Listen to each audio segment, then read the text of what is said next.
Al grupo de instrucción teológica, aquí el pastor Salomón de la Cruz. Estoy presentando mi libro Predica, mensajes bíblicos sobre la comunión cristiana. Y la idea que tiene este libro, en general, es poder reavivar la comunión dentro de la comunidad local. En esta ocasión voy a compartir el tema número 2 de mi libro, que se llama La unidad y la oración, y está basado en Mateo 18, 19 al 20. El orden que lleva la temática es presentar varios mensajes basados en textos del Nuevo Testamento, aunque los hay muchísimos en el Antiguo, pero estoy haciendo la presentación desde Mateo hasta los evangelios y posteriormente lo que son las cartas. Pero ahora en el tema 2, la unidad y la oración, basado en Mateo 18, 19 al 20, dice: otra vez os digo, si dos de vosotros se pusiesen de acuerdo en la tierra acerca de cualquier cosa que pidieren, les será hecho por mi Padre que está en los cielos, porque donde están dos o tres congregados en mi nombre, allí estoy en medio de ellos. Bien, la palabra unidad es rara en la Biblia, pero la idea del término sí es muy prominente.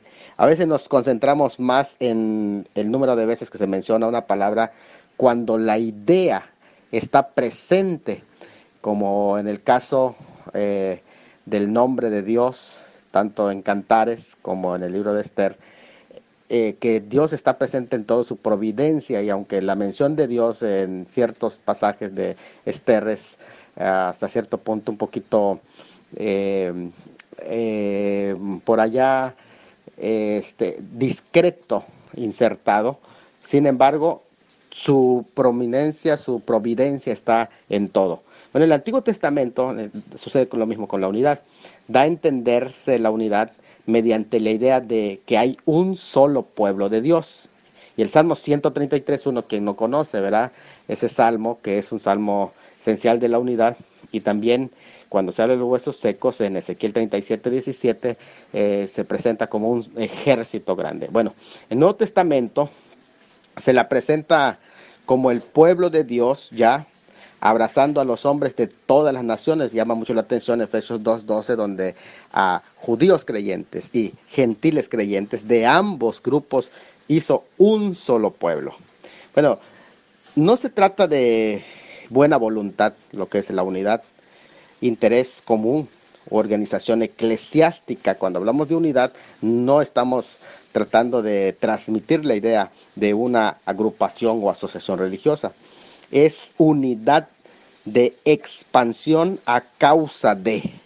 Es una unidad en la única simiente que es Cristo. Sí, en una persona tenemos unidad. Todos son hechos uno en Jesucristo, y Él es la base de la unidad de este pueblo. Todos los que hoy somos cristianos éramos hombres divididos, fuimos unidos por Cristo por primera vez en su cuerpo crucificado, en el cual su antigua vida es muerta y destruida, y son reconciliados en su solo cuerpo por medio de la cruz. Y al resucitar nos dio vida a este pueblo, juntamente con su pueblo, y ahora somos un nuevo hombre en el resucitado. Por lo tanto, solamente un cuerpo, somos todos su cuerpo. Los creyentes tienen su nueva vida en Cristo, pues nacen de un solo espíritu. Todos tenemos ese nacimiento espiritual, lo que son hijos de Dios, que hemos nacido de nuevo. Nadie nació por medio de otro espíritu al cuerpo de Cristo. Somos hermanos en Jesucristo y unos con otros en la familia de un solo Dios y un solo Padre. Solo nosotros tenemos un nacimiento común, un Padre común, una familia común, un cuerpo común, un espíritu común y una mente común. Todo eso está respaldado por pasajes como Corintios, Filipenses y Efesios. Nuestra unidad está expresada claramente en los sacramentos: un solo bautismo, una sola copa y un solo pan. Así lo menciona 1 Corintios 17, de cerca de un solo bautismo, Efesios 4:5. Y esa unidad es una unidad de fe, incluso hasta de credo. Es creado y aceptado por la fe en Jesucristo. Y cuando hablo de credo no estoy hablando de doctrinas dogmáticas en este sentido, sino que me estoy refiriendo a lo central del Evangelio.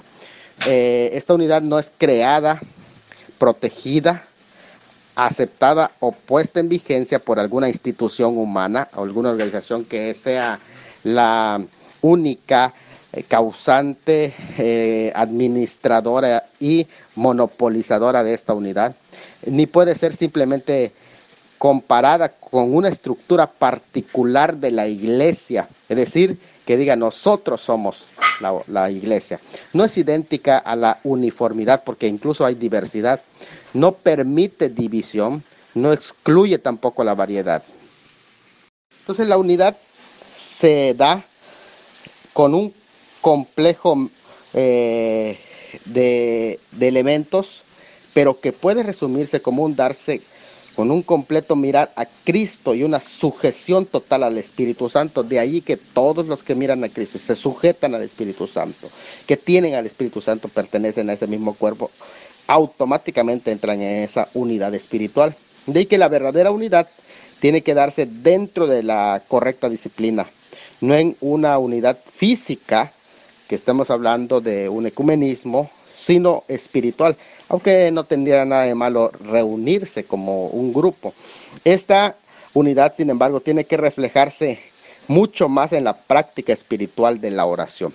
Es decir, si realmente estamos unidos, creo que se va a concretizar en una práctica tan importante como lo es la oración. Si yo soy uno en el cuerpo de Cristo y le oro a un solo Padre, me dirijo a un solo Padre, entonces eso es importante hablar de la oración y la unidad.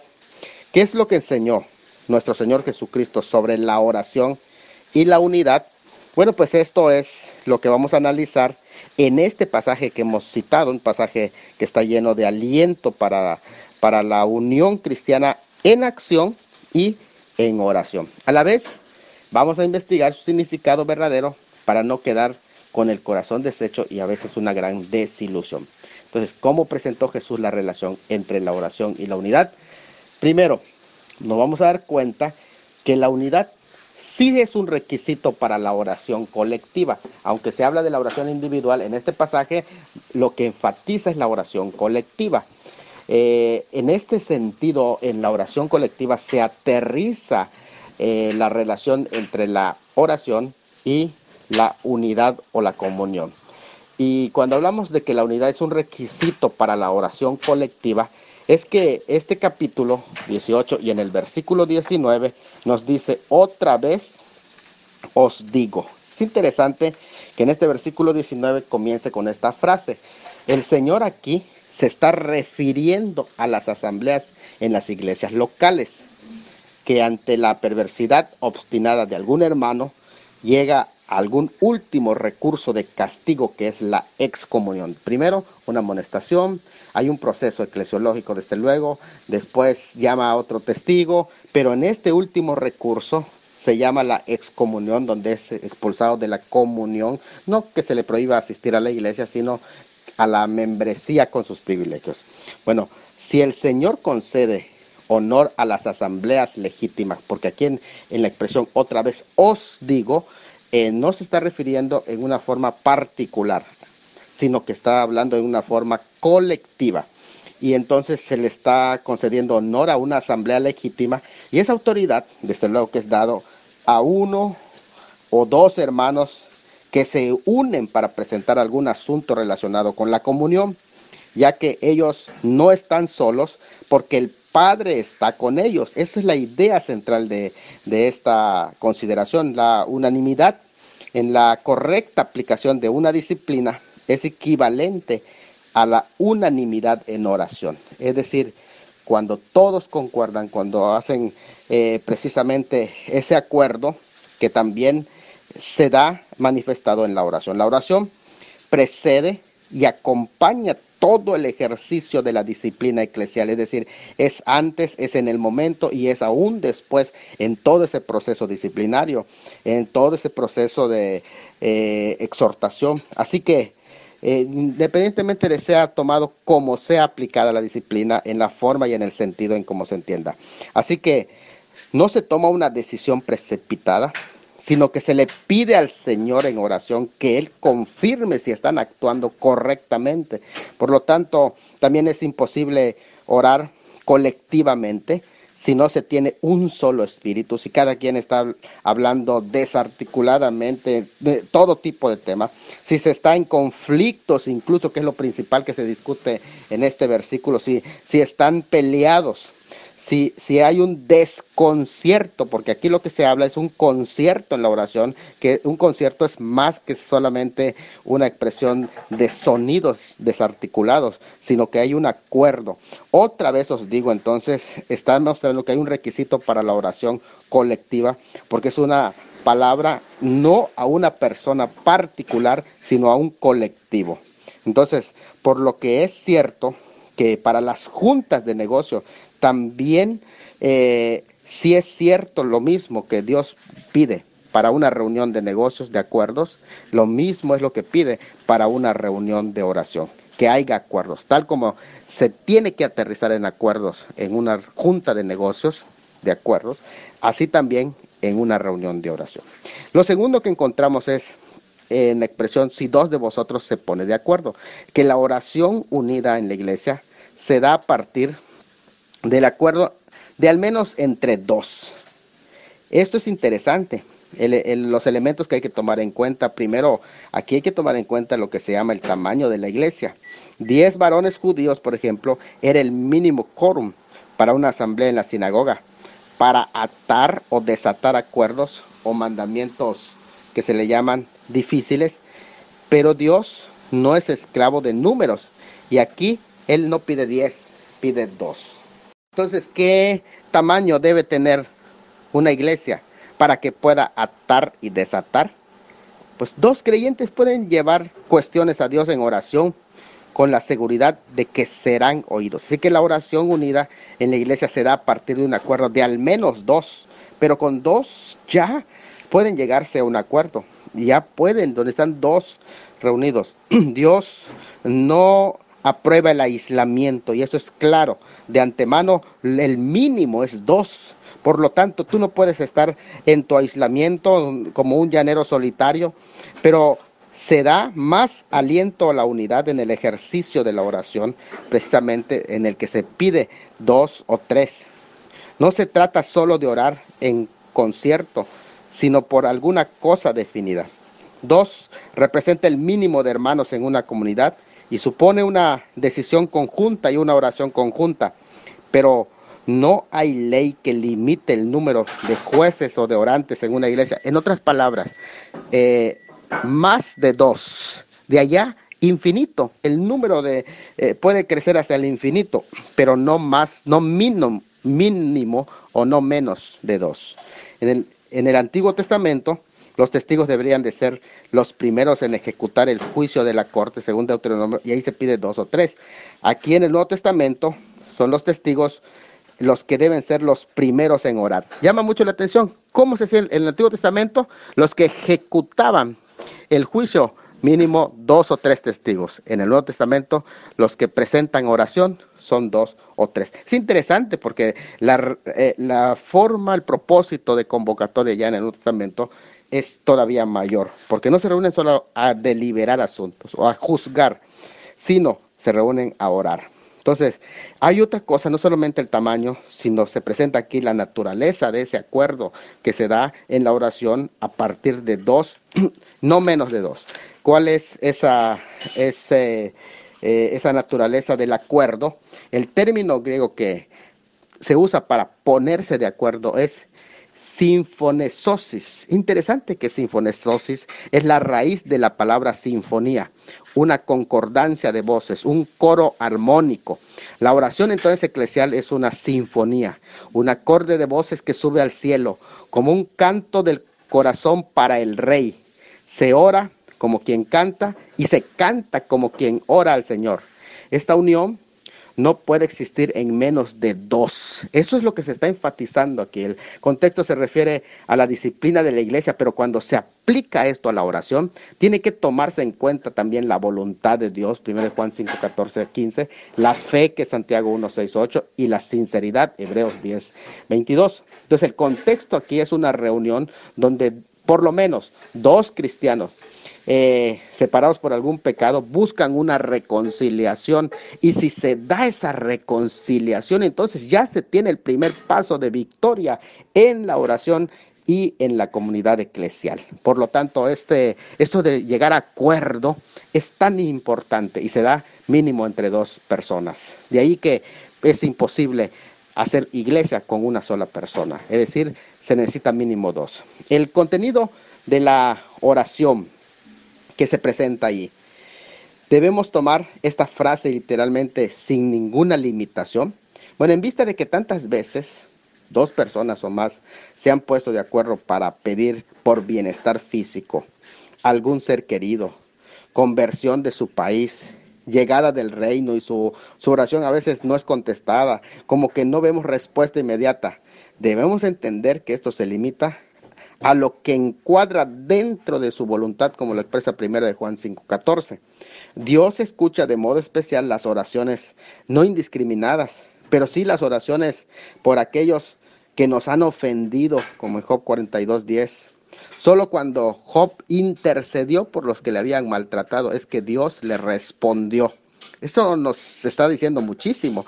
¿Qué actitud tenemos? La relación de la oración hacia nuestro prójimo. Es decir, no solamente lo que tu oración está haciendo a favor de otros, sino lo que tu oración está haciendo con tu actitud, cómo el poder de tu oración está cambiando tu actitud, tu vida de perdón, de consideración hacia los demás, cómo está cambiando tu carácter. Eso es lo que más impacta. O sea, la condición para que lo hecho sobre la tierra sea ratificado en el cielo es, primero, un acuerdo real en oración. Tiene que haber un acuerdo. Segundo, reunirse en el nombre de Cristo. Tercero, tener su presencia en medio de ellos. Si estas tres condiciones no se dan, ninguno de los acuerdos vale. Primero, reitero, un acuerdo real en oración, que lleguemos a un acuerdo. Segundo, reunirse en el nombre de Jesucristo, porque si no se reúne, no puede haber acuerdos. Y en tercero, tener su presencia en medio, porque si esos tres elementos están ahí presentes, entonces los acuerdos adquieren valor. Donde las cosas se hacen según la voluntad de Dios, siempre va a tener la autorización de Cristo. Pero la oración tiene otro elemento más en ese versículo 19. Dice, en la tierra, acerca de cualquier cosa que pidieres, le será hecho por mi Padre que está en los cielos. Esto nos declara que la unidad en la oración sobrepasa los límites terrestres. Imagínense, eso es tan grande y tan maravilloso. El premio de la unión en oración es claramente presentado aquí. Cualquiera cosa que conviene en pedir juntos. Es decir, los temas de la oración a las que se refiere son los propios para la oración en unidad, como la restauración de la comunión. O sea que si todos nos reunimos a orar para que se restaure esa comunión, desde luego que se va a dar, porque primeramente el milagro va a comenzar con nosotros. Lo que el Señor está diciendo, parafraseando esta expresión, es: los hermanos que han tenido problemas de relaciones humanas o desacuerdos, que traigan sus asuntos y cualquiera cosa que pudiera afectar las buenas relaciones entre ellos mismos y el bienestar del reino en general. Y si ellos están de acuerdo en pedirle al Padre en una unión de oración armoniosa, oración con espíritu, a fines de miembros de una familia espiritual, siervos de un mismo Señor, luchadores bajo una misma bandera, esa voz al oído divino es como un sonido de muchas aguas en armonía. Realmente eso es lo que está diciendo el escritor. La iglesia entonces sobre la tierra ejerce la autoridad del cielo. Aquí la oración se refiere primordialmente a la oración del hermano que peca, aunque puede ampliarse a otros círculos de oración. Aquí Dios pone a las oraciones de su pueblo un sello de una eficaz garantía. Solo cabe una advertencia o cuidado para culminar este punto. No es garantía automática que cualquier petición sea otorgada, solo las que son compatibles con el congregarse en su nombre. Bien, en cuarto lugar, vamos a continuar en el versículo 20. dice, porque donde están dos o tres congregados en mi nombre, ahí estoy en medio de ellos.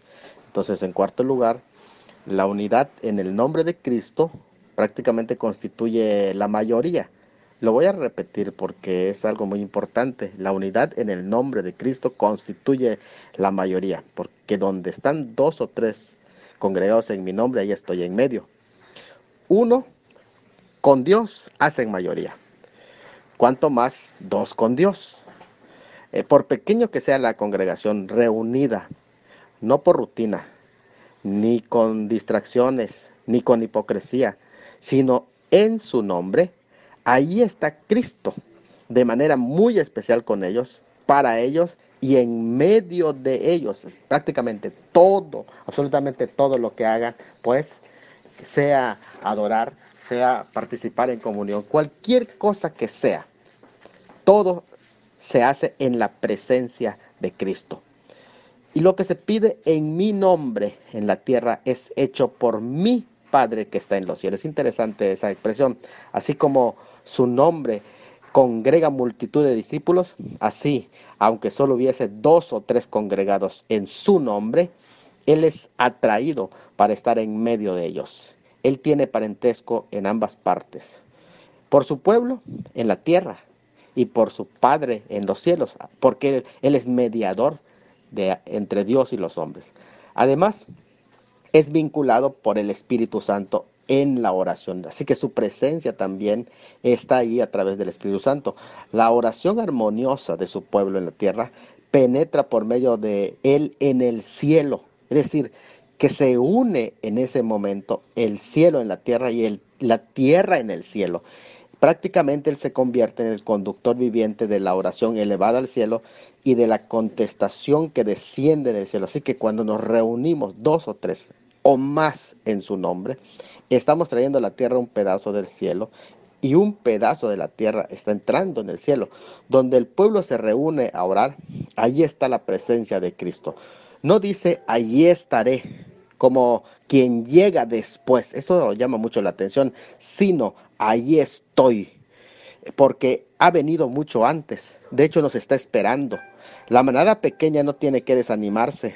No es la multitud, sino la fe y la devoción sincera de los congregados lo que atrae la presencia de Cristo. Aunque se aplica en este pasaje a una situación concreta que estamos hablando de desacuerdos o reunión de reconciliación, este principio puede ampliarse a todas las tipos de reuniones cristianas. Reunirse en su nombre es en su autoridad, en su reconocimiento, en obediencia también a su palabra. Bueno, pues hagamos una conclusión. Jesús nos está enseñando sobre la unidad en la oración, porque de la misma manera que un reino dividido no puede permanecer, una iglesia dividida no es oída por Dios. Lo que este mensaje nos impele es a no ser egoístas, pues oramos como miembros de una comunidad y no en el aislamiento. En este tipo de oración que está hablando comunitaria, que es muy importante este acuerdo. Hoy tomaremos, desde hoy en adelante, la decisión de dejar algunas de estas siguientes actitudes y prácticas dañinas, de entre las que están por lo menos estas cuatro siguientes.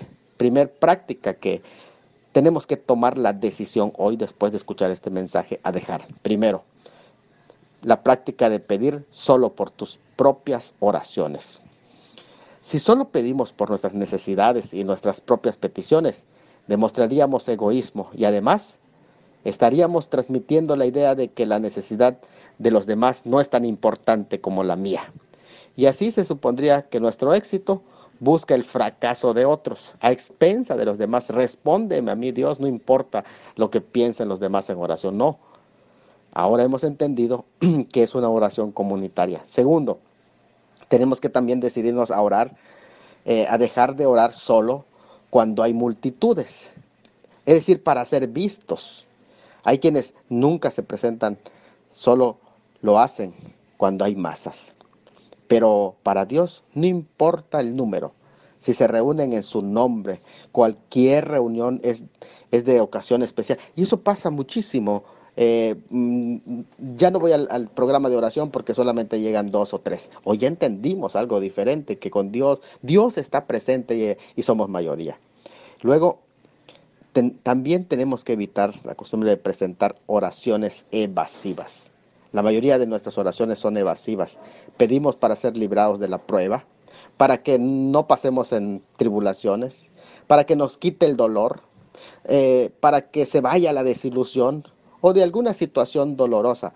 Pero Dios quiere que ofrezcas oraciones de victoria, no el escape de la situación, sino la aceptación de lo que no entendemos, el soporte de lo que sin Él es insoportable y el llevar lo que sería demasiado pesado sin Él.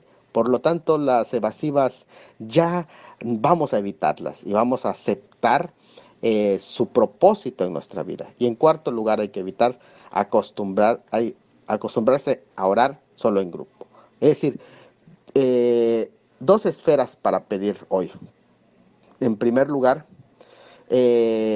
cuando estamos hablando de acostumbrarse a orar en grupo, es una de las actitudes que hay que tomar desde hoy en adelante también. Nosotros tenemos que aprender a orar en forma grupal, pero hay 2 esferas por las que hay que pedir hoy. En primer lugar, hay que pedir por el hogar.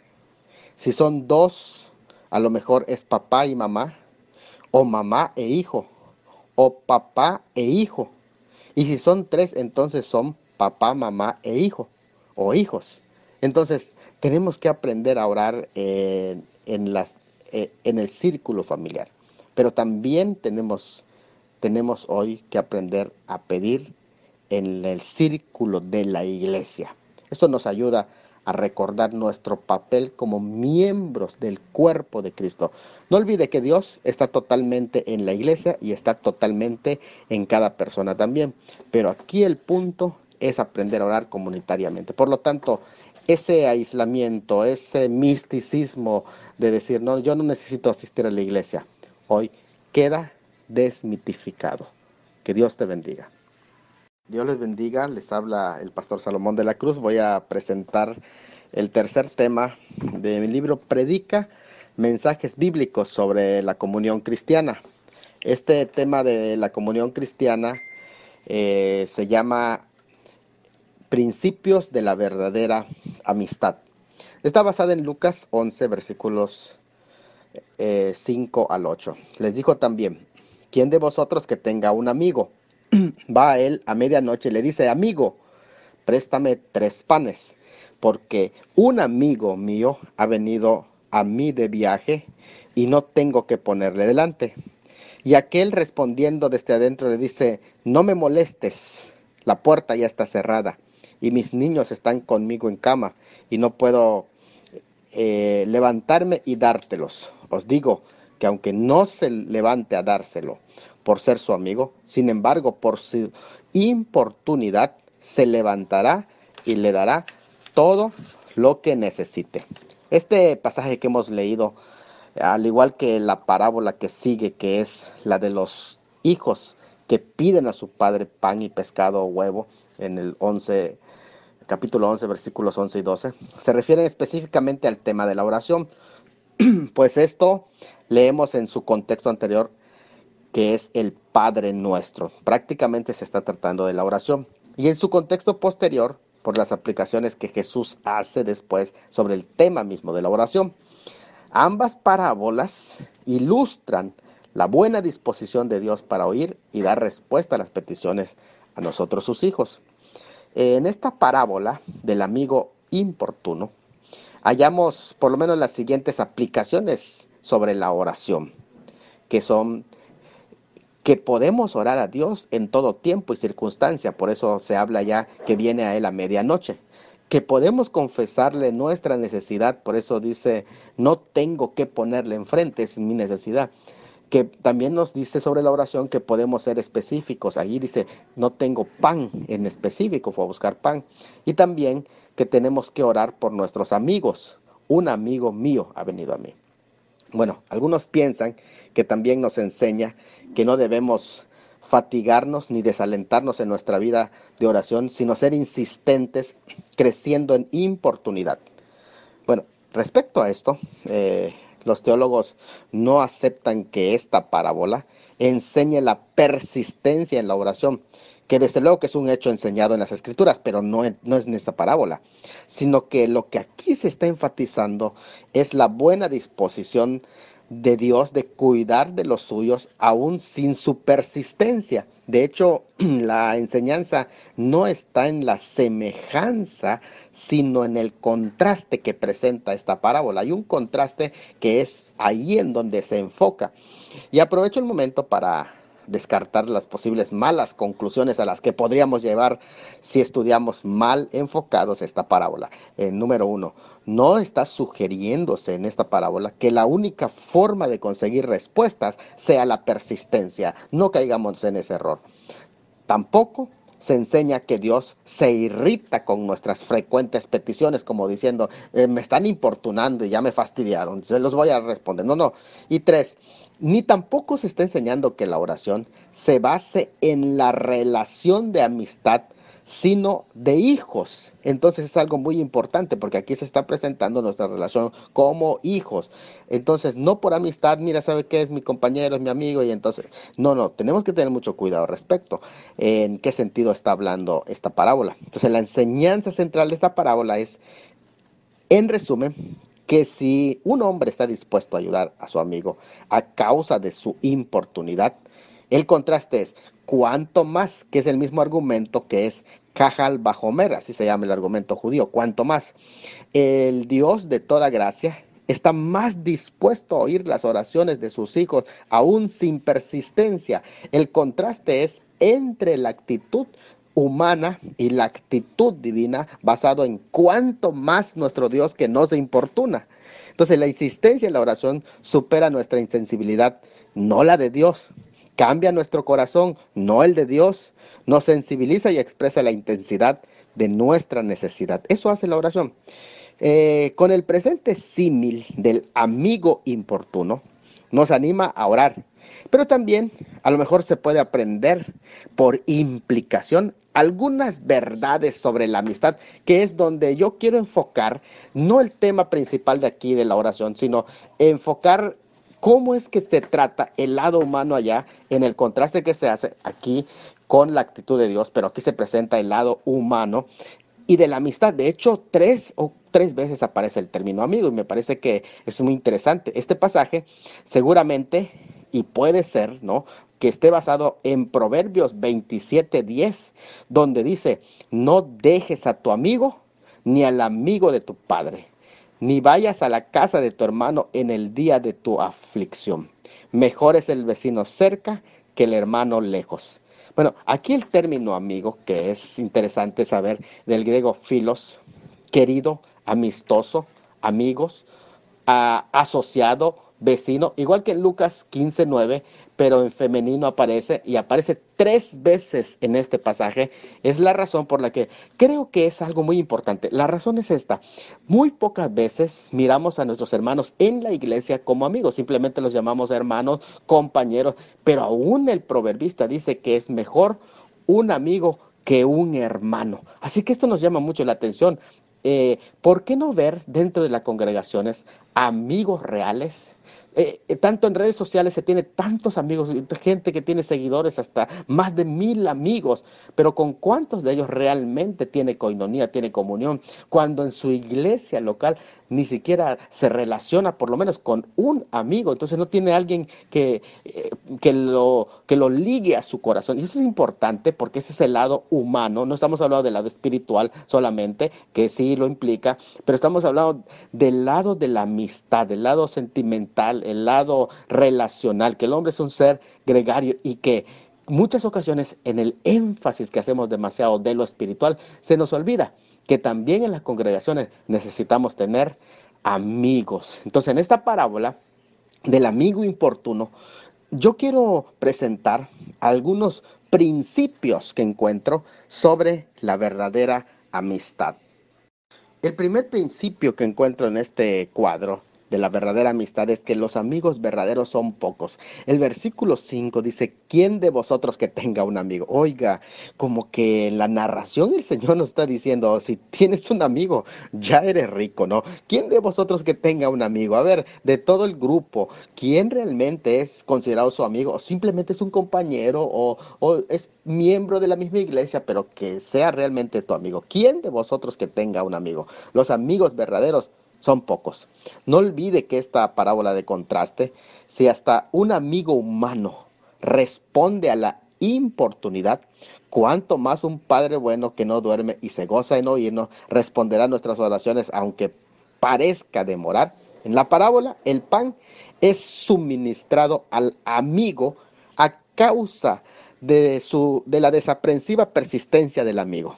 Esto, por implicación, nos hace concluir de la importancia de tener amigos, porque ese amigo tú lo puedes importunar porque es tu amigo y tienes la confianza de hablarle a las 12 de la noche, sabes que él es tu amigo, le puedes mandar un mensaje, un WhatsApp y te diriges a él de tú, tienes la confianza de tutearlo, tienes la confianza de pedirle, tienes la confianza de incluso hasta de decirle sus verdades, ¿no? Proverbios enseña el valor de tener amigos en el capítulo 17, versículo 9, y en el capítulo 17, versículo 17 también. Ese capítulo habla acerca de la amistad y lo presenta mejor que un hermano. Entonces, en las iglesias locales pocas veces se tiene amigos. Y generalmente muchos de nosotros tenemos amigos más afuera de la iglesia que dentro de la iglesia. Es decir, que los amigos realmente se cuentan con los dedos de las manos. Así que hay que aprender a ser amigos, cuidarlos y valorarlos. ¿Quién tiene amigo? Es un millonario. Esa es la verdad. Lo segundo que encontramos es que los amigos se tienen confianza. En el versículo 5 dice, va a él a media noche.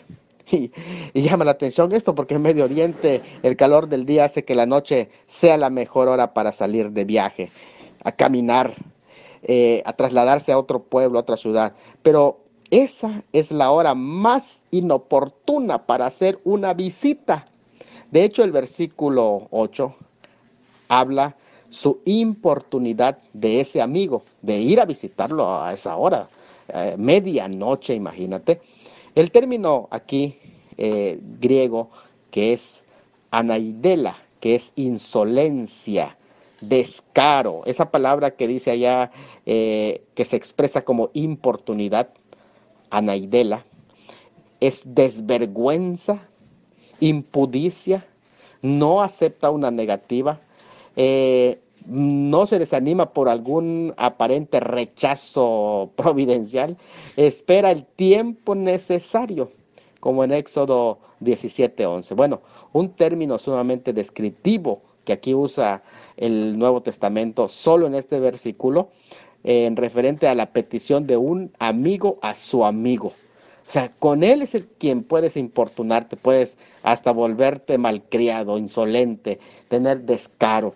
Eh, con toda la importunidad, es el derecho del amigo, al igual que el causar molestias a su amigo. En el versículo 7 dice que le causa molestia, pero al fin es su amigo y él se siente con ese derecho, ¿no? El contraste que se presenta en la figura usada es que si a un amigo o un mal amigo reacciona a la importunidad, cuánto más debe hacerlo el mejor amigo que es Jesús, que él realmente no se siente importunado. Pero si un mal amigo, como humanos, un amigo con muchas deficiencias, con muchos defectos, pero no responde negativamente a la oportunidad, cuánto más el Señor. A tu amigo puedes molestarlo en casos excepcionales, con confianza. Estamos hablando, y vuelvo a reiterar, en casos excepcionales. Su amistad te da ese derecho, aunque no debe rebasarse los límites. Por eso se dice un dicho, no visites frecuentemente a los que te aman. Bueno, es para analizar. Solo en un verdadero amigo puede ser importuno. Solo que recuerda, esos son casos excepcionales, no la regla. Cuida tu amistad. Tampoco empalagues a tu amigo. Puedes ir a medianoche, pero no diario. Y vete a casa cuando sea también el momento indicado. El tercer principio que encuentro en este pasaje es que los amigos están pendientes de las cosas necesarias para sus amigos. Note que dice ese versículo 5 también, y le dice, amigo, préstame 3 panes. Así que él está pendiente de las cosas necesarias para su amigo. Préstame 3 panes. El término que aquí griego se utiliza para préstame es krichremi. Y krichremi quiere decir préstame ahora. O sea, ni siquiera está diciendo, oye, cuando tenga, es préstame ahora. Hace una referencia a un préstamo, pero no es un préstamo legal, no es un préstamo con carácter devolutivo incluso, sino es un préstamo de asunto de amistad. Es usado aquí en oposición a otro término que generalmente se usa para préstamo económico, préstamo legal o préstamo con carácter de fines de negocio comerciales, que es danetizó. Y danetizó no se usa acá. Aquí se usa un préstamo, pero es un préstamo de amistad. Es un préstamo que realmente la intención no es devolverla, decir, préstame y exactamente devolverla. No, no, no. Realmente aquí lo que se habla es, no tiene carácter comercial. Las buenas amistades no surgen bajo la esperanza de que la popularidad de alguien más te ayude. Es decir, me voy a pegar a él porque ya es popular y me va a ayudar. No, no. Si estás tratando de tener una amistad con una persona solo para ser aceptado en un círculo social, entonces eso no es amistad. Eso se llama oportunismo. Y con el tiempo, la naturaleza superficial de sus intenciones va a salir a flote porque solo estás por un interés. Hazle un favor a tu amigo con la bondad de tu corazón, no porque quieras algo a cambio. No abuses de la generosidad ni de la confianza que se te está brindando. Cuando tu amigo haga algo bueno por ti, haz pronto algo a cambio, pero no con el fin de que estén a manos de pagarlo, no. Pero también es para que puedas cultivar esa amistad. Hazlo como una intención tuya, no como una obligación. Ahora, cuando te preste, paga a tiempo el dinero que te presta. El amigo verdadero no es visto como un banco de ganancias en el que simplemente voy y cuando tengo necesidad le pido a sobre todo si tengo amigos con recursos económicos y ya lo veo ya como banco. Entonces es una amistad por interés simplemente, que se puede dar los préstamos también económicos, pero nosotros tenemos que procurar no fallar el cumplimiento de esa amistad. La intención de pedir prestado es la intención de devolverlo temprano, tan rápido como se eh, amasara el próximo pan. Aunque realmente en esa amistad es así, ¿verdad?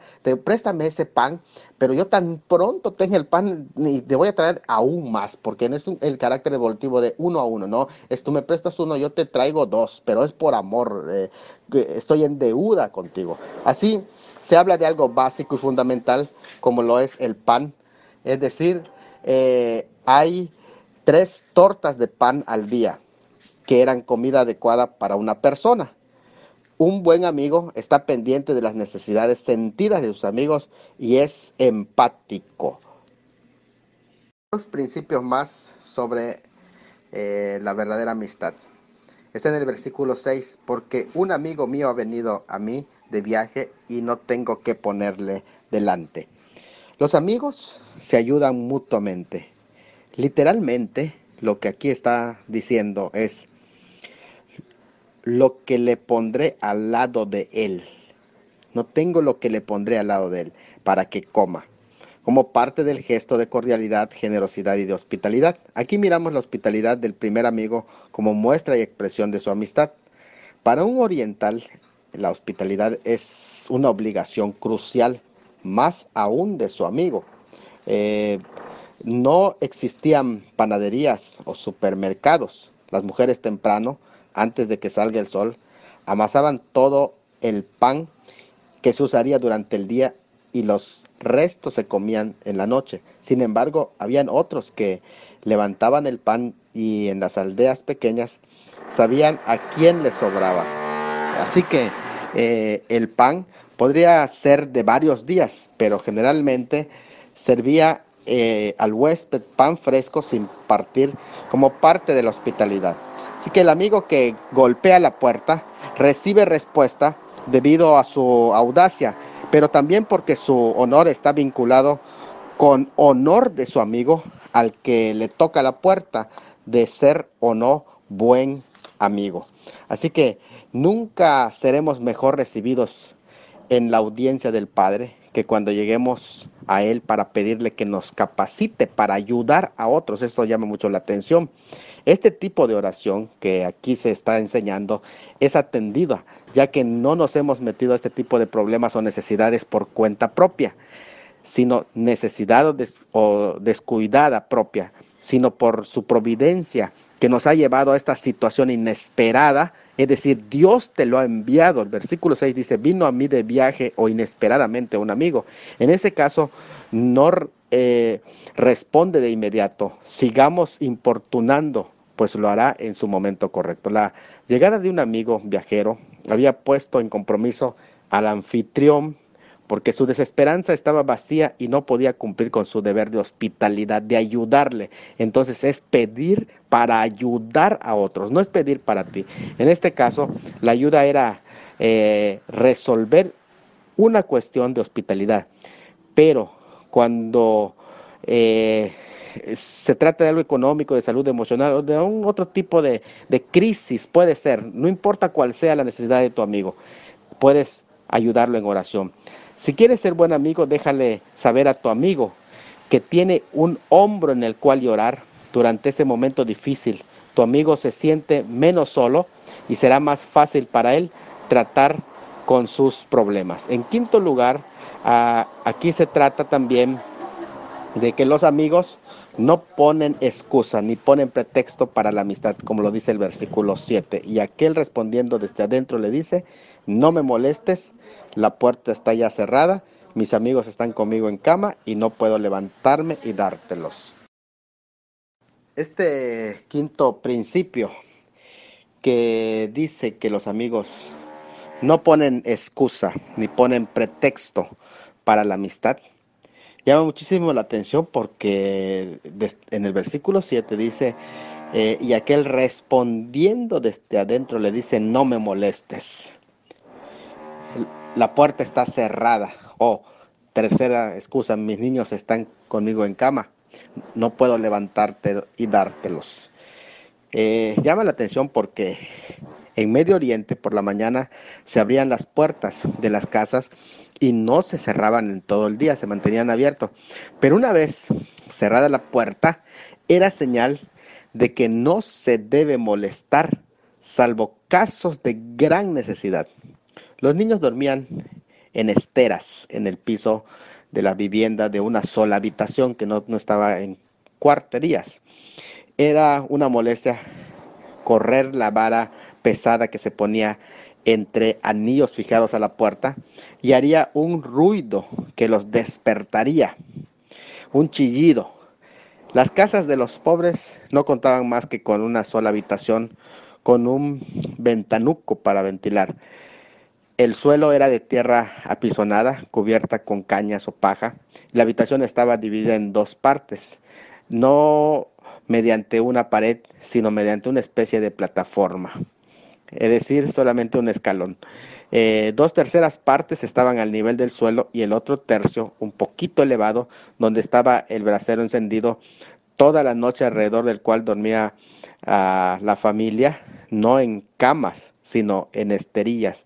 Algunos en la noche metían sus animalitos, mayormente las familias numerosas, y dormían juntas eh, para darse calor. Al levantarse uno, lógicamente se molestaban todos.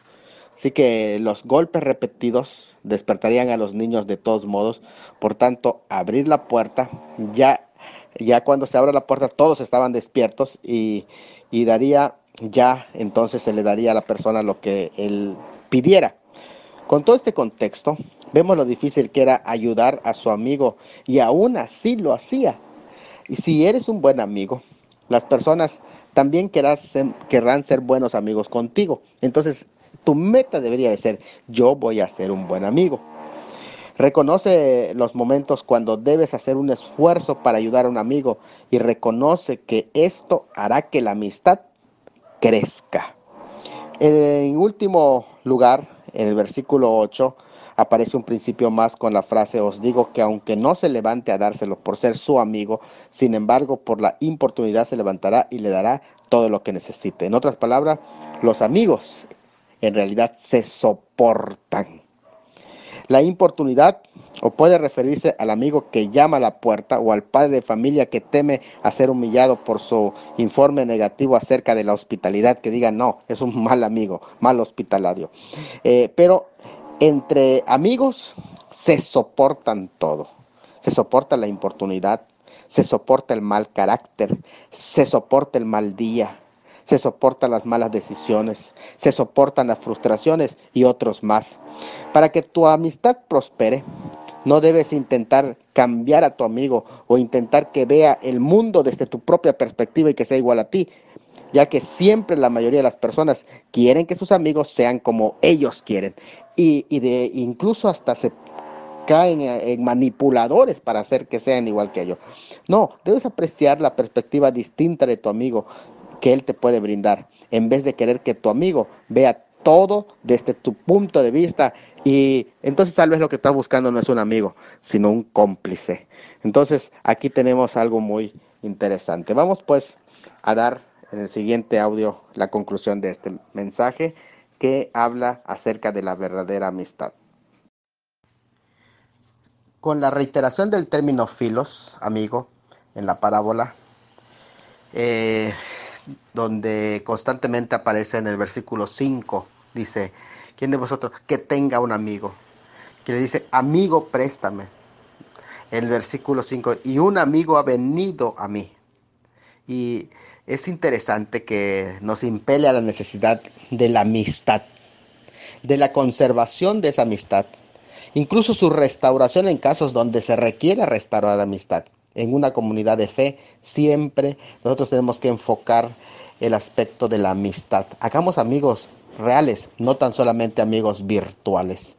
Si tienes problemas con algún amigo, si el caso es que hay que restaurar una verdadera amistad, te invito a dar los siguientes pasos prácticos.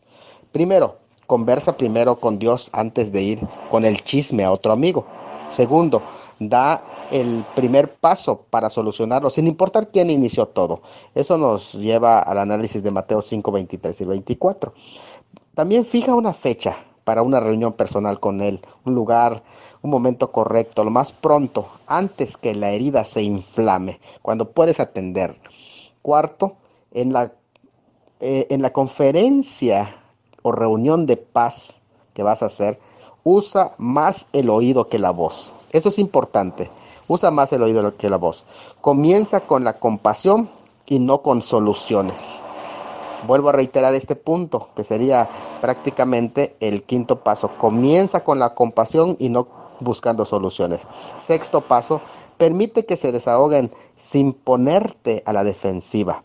Los sentimientos hacen que hagamos muchas tonterías o actuemos hasta bestialmente. Séptimo, confiesa tus propios errores en el conflicto y pídele perdón. Extiende ese perdón también. Destruye tu arsenal de armas nucleares. Sé que vas a llegar a esa reunión con una bolsa de granadas, con un arsenal de armas químicas y biológicas. Vas a llevar armas nucleares relacionales, como son la desaprobación, el menosprecio, las comparaciones, las etiquetas, los insultos, la condescendencia y el sarcasmo. Quita todos de tu lenguaje. Y octavo, haz lo mejor que puedas para optar por lo que la otra parte prefiere. Y de esa manera negocia. Y por último, concéntrate en la relación, que es la reconciliación, y no en el problema. Miren, la capacidad de llevarnos bien con otros es señal de madurez y todos deben conocernos por esa madurez. Empieza ahora mismo en dar esos valiosos pasos para conservar o restaurar la amistad y haz un serio compromiso de hacer amigos y ser un buen amigo. Que Dios te bendiga, amigo. Te mando un abrazo desde Cozumel.